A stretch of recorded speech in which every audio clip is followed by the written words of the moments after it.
বিশ্বকাপের জন্য ব্রাজিলের স্কোয়াড ঘোষণা করার সময় যতটা এগিয়ে আসছে, নেইমার জুনিয়র মাঠের ফুটবলে যেন ততটাই উজ্জ্বল পারফর্ম করছেন। জানা গেছে কার্লো আনচেলত্তির ৫৫ জনের প্রাথমিক স্কোয়াডে জায়গা হয়েছে নেইমারের। ১৮ মে ব্রাজিলের বিশ্বকাপ স্কোয়াড ঘোষণা করবেন আনচেলত্তি। এর আগে ক্লাব সান্তোসের হয়ে উঠছেন নেইমার। ব্রাজিলিয়ান সেরিয়ায় সবশেষ সান্তোসের ম্যাচে ২-০ গোলে জয়ের দিন গোল করেছেন নেইমার জুনিয়র। আরও একটা ম্যাচে প্রতিপক্ষের ৩-৪ জন ফুটবলারকে রীতিমতো বোকা বানিয়ে গোল করেছেন নেইমার।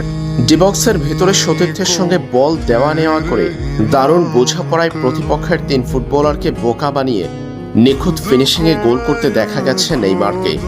আর এর মধ্য দিয়ে নিজের ফর্মের জানান দিয়েছেন নেইমার। পরিসংখ্যান বলছে সবশেষ ১৭ ম্যাচে প্রতি ৯৮ মিনিটে নেইমার গোল কিংবা অ্যাসিস্ট করেছেন। ১৭ ম্যাচে তার গোল সংখ্যা ১১টি, অ্যাসিস্টের সংখ্যা ৪টি, অর্থাৎ ১৭ ম্যাচে সরাসরি নেইমার জড়িত ১৫ গোলে। বিশ্বকাপের আগে তার এই ফর্ম ভালো কিছুর ইঙ্গিত দিচ্ছে ব্রাজিলকে।